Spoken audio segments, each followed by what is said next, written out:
we're going to go ahead and welcome in spirit, see who's here, and let's just roll with it. Okay. Okay? All right. One moment. Okay.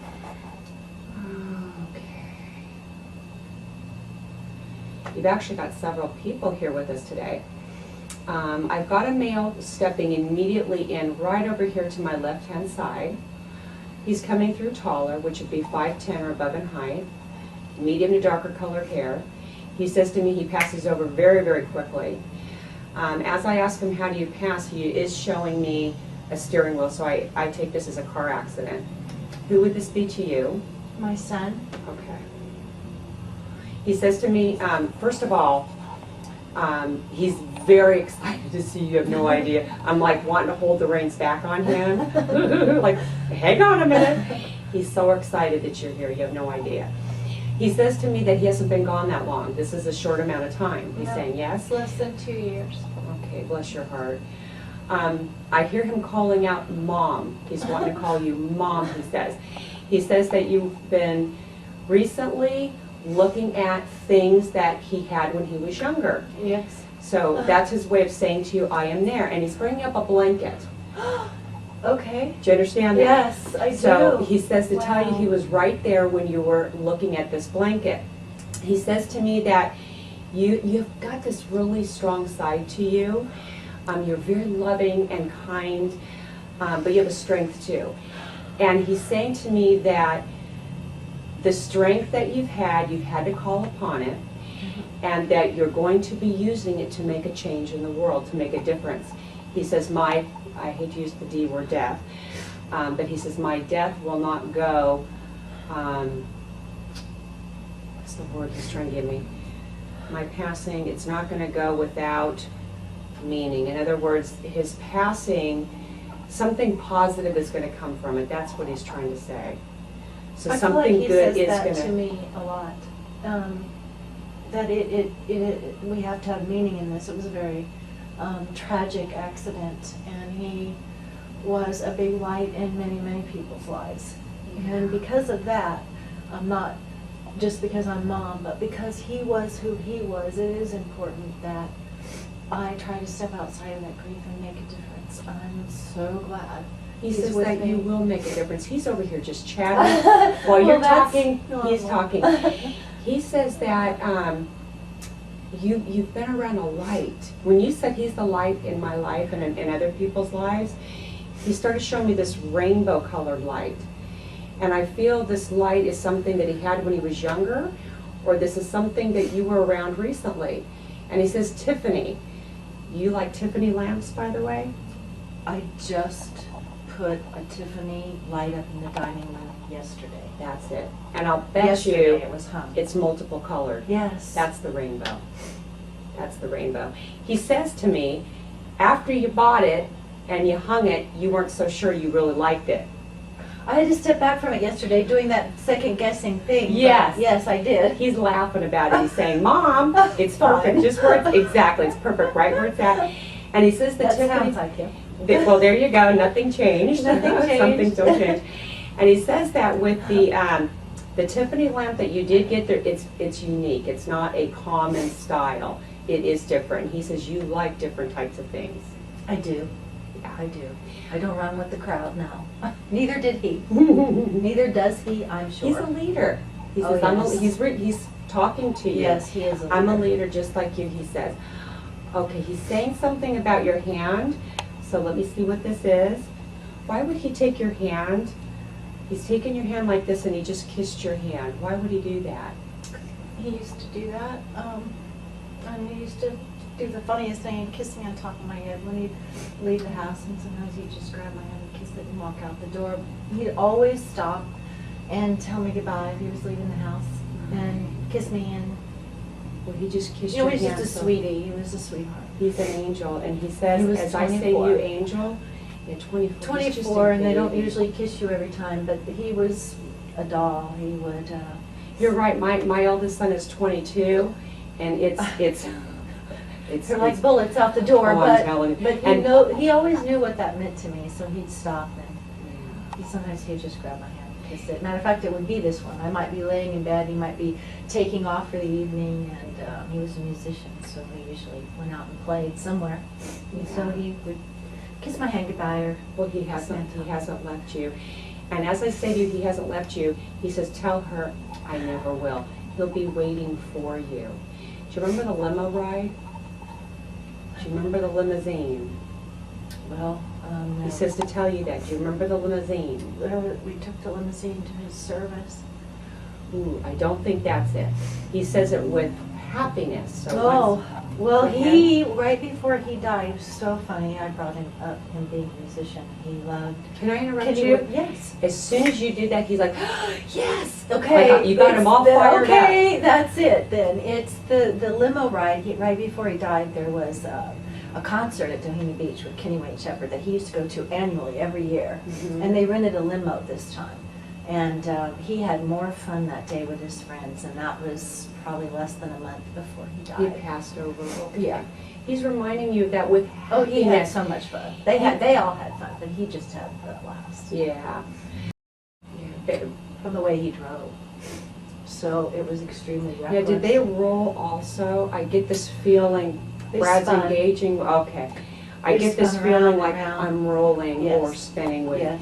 feel like that as well. And then he says to me, bam, so the vehicle hit something really, really hard. Did they hit another car? They had two other cars, and the first car they hit it so hard it imprinted the license plate into my son's car. Unbelievable. Unbelievable. He was killed on one of those impacts. Yeah. He did go very, very quickly, Susan. I'm He did glad. not suffer at all, honey. He did not suffer at all. And he just said to me, he wants you to know. That part's hard Yeah. because I wasn't, he was dead at the scene. They don't tell you what happens. Right. They tell you all of the things that lead up to it when they investigate and things that happen after, but they're actually pretty cautious about giving Well, and you that information. I understand that you're looking at a case and you're looking at, they have to go through, Yes. you know, Well, their this man normal that procedure. caused this is serving prison time. Yeah. for- And he should. Your son has Yes. to tell you he should. Yes. He wants you to know he's not alone on the other side. He's with other family members. And he says, Grandpa, you were talking about a grandpa who was crossed over Oh. very, very recently. And he was My there dad. with you. Your dad's passed? One of my dads, yeah. Yeah. My stepfather, my dad, he passed away 8 months after Brad. Ooh, okay. Yeah. Now with the two, as you're saying, I have two fathers over there, Brad's responding and says, yes, here they are. And he's bringing them both in. I have one. One I of have them? a grandfather too, though, if you're talking about my grandfather. One of them was young. Who was the one who passed over before his time, middle-aged, darker colored hair, No. taller, not- 5'10"? Who is this? Not my dad. Okay. It's Jim's dad. Jim's my husband, sorry. Jim Okay. is Brad's dad. Okay. And he's about, in the description, and he was younger, he was 63. Okay. Not today's time, I guess that's young, but he was. Yeah, 63 younger. is young. He wasn't super young. but, Very outgoing he was personality. Funny guy. Really, Really yeah. smart. He's spending a lot of time with your son on the other side. Well, that's good because Brad was 6 or 7. I can't keep When them all he straight. passed over. Yes. Yeah, they're spending Yes. a lot of time together on the other side. Now, Brad says to tell you dolphins. What's that connection? He says dolphins, just tell you dolphins. Last year, June 6th will be the 2nd anniversary, so we're coming up on the 2nd anniversary. And the first anniversary of his passing, we took out what I call the core of his friends and some really close family members, and we put his ashes at sea, his favorite beaches, a beach he grew up on. And we went out, and it was an amazing day. I mean, amazing. I mean, we had, it was Were there storybook. dolphins there? Dolphins and Ah. sea lions, and it was, they were jumping everywhere, all around the boat. And it was amazing. It was something that the 20 of us that were on this boat still have a hard time describing to other people who weren't there because it sounds like something storybook or Disneyland movie, and that's what it felt like. He says to tell you he always talks to you in your left ear.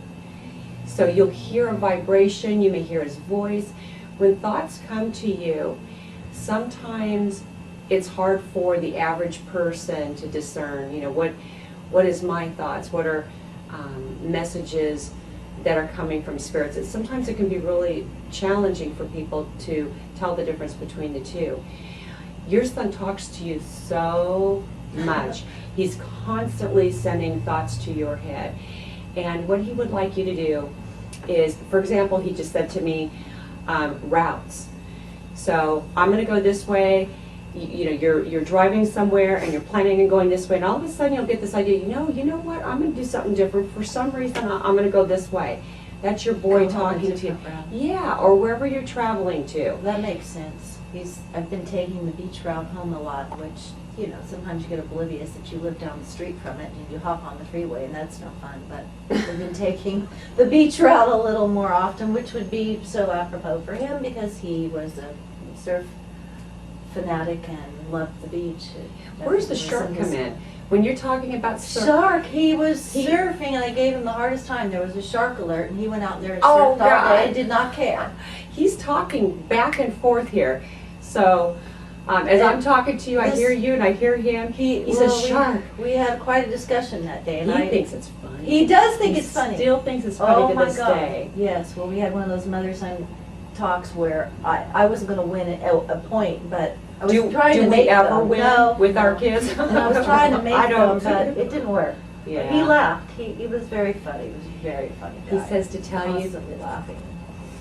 Yeah, he's beautiful, Susan. He's coming through fast too. So I'm trying to get him to slow down here. He says to tell you the pink flower came from him. Oh my God, okay. Do you know what he's talking about? The pink flower came from him. A rose bush that has pink and red, and it's the most beautiful thing. And literally in 1 week, the whole thing went crazy, and I brought some of them in the house. There must be 50 roses that came into bloom in a week. They're just all open. Susan, that's a gift to you from him. He loves you, honey. I love him too. Is there anything you want to ask before we close? You want to ask? Help me to write that book and make it right. He will. Okay, let's give you a hug. Thank you. You're welcome, sweetheart. You said about the left side, just not hearing him. Mm-hmm. It's very physical. Like today, I was doing yoga and I did this part where I was in a real relaxed state. And when I meditate, I feel like somebody is putting pressure on my hand, like pushing my hand down, and it feels like lead compared to the other. Going through your daily life and you sense him, talk to him. I do. Just talk to him. He will be there and give you guidance. You could talk to him any day. I know it's difficult. You're not going to have him back the way you want, but life goes on, meaning the other side. That's what I mean by life goes on. Right. You don't have to let him go. You don't have to forget him. You can can't. still have him in your life. I can't. Yeah. Freak, and he's trying to help me not eat junk food anymore, and I'm so bummed because he gets in my head and I can feel him stirring that up. Yeah, well, there you have it. See, you've got something special, honey, that a lot of people don't have, in all honesty. You can talk to him. You're intuitive enough, you can do it. I thought I was crazy, but I thought, what is this? But I'm... Trust me, you're not crazy.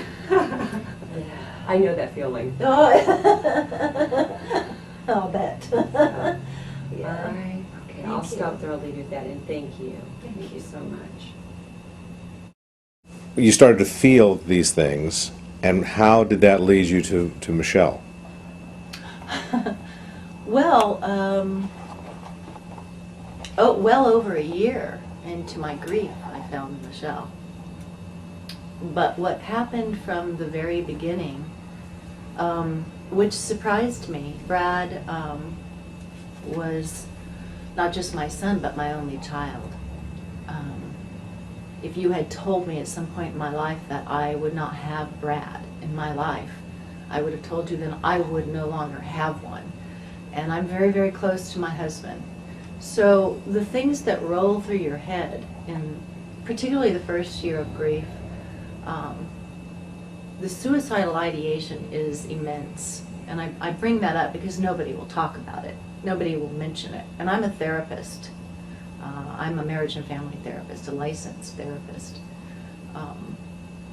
I also have a credential in hypnotherapy. So working with people, I see their resistance to truth and their resistance to be open. If you're open, it means change. So to back this up, and I will tell you how I got to Michele, I knew that this could not just be about me, that it was bigger than me, and that in order to reach out to family and friends that hurt just as much as I do in different ways, it was a big loss without Brad. And I had to be open. So I started out being very open to what others felt, open to how they couldn't be around me. That was very hard. I actually lost a lot of my best friends. They didn't know what to do. They didn't know what to say. I understand that. So one day, to answer your question, I was talking with a colleague of mine's wife. And she knew my son, and she and I were talking about my grief, and she had just lost her father a few months previous, and she was really close to her father. And she said, look, I don't know how you feel about this. She knows that I'm very open. And she said, I don't know how you feel about this, but I want to tell you about someone that was referred to me through a friend of mine. And I said, okay. And she said, well, her name's Michele Renee. And she calls her business Postcards from Heaven, which I think is beautiful. And so I smiled, and she said, I just decided that I was going to go see Michele. She's a medium. And I had no expectation one way or the other. I just went in, and we laughed because if you knew her husband, my friend and colleague, he would be not open-minded. He would be more depth psychology, and we'll get to the bottom, and there's an explanation, and blah, blah, blah, or yada, yada. So what happened was she went, and Michele validated her visit with several things that no one else could have known. And she shared one of those things with me, and it happened to be that her dad was, she was standing out on her balcony, and her dad, there was some rain, and there literally was a rainbow. And she went out on the balcony for whatever reason and caught the sight of this rainbow just after it occurred, and she looked up, and it just popped into her head clear as day that my dad sent me this rainbow, and apparently that had come up in the session. So I was really compelled. Well, how do you feel about what just happened today? Today, oh, well, when you lose your child, you do feel like you're going to die. And I'm not going to say that part of you doesn't, because that's your, such a structured purpose with parenting, and being a parent, wanting to be a parent, and he was well loved and wanted. So this void, has been tremendous. So to tell you how Michele fills that void through her gift, I don't even know how to describe it. I'm really glad to know I'm not crazy, and that these things aren't in my head, and her validations take my breath away. We were talking in our session just a minute ago, this is an example, about a blanket. There are two blankets that I have been visiting. One is a blanket that he had when he was a baby, and it's in a drawer of mine, and if I get really down, I open that drawer and I just touch that blanket, and it just warms me. But more importantly, after over a year, I took his clothes that were really significant to him, and a really good friend of mine in Montana, quilts, and I took them to her to have her make his clothes into a quilt. And it is not just a quilt or a blanket, it's a work of art. He was a musician. The stitchery is actually done with guitars on it. And if you knew Brad, everyone who sees these quilts, she made these quilts, they are not just works of art, but you see him because they're his clothes. They're what we know him to be running around town in or whatever. So it'll make you laugh and it'll make you cry to see the quilt. But I just took possession of those a month and a half ago. I've been waiting, you know, it takes a long time to do these projects, and I just, you know, gave her the clothes back in August, and I just took possession of them. So to tell you the difference that this makes and that Michele makes, and that he knows that every step I take is to acknowledge what a beautiful person he is and was and remains, and that he sees that effort.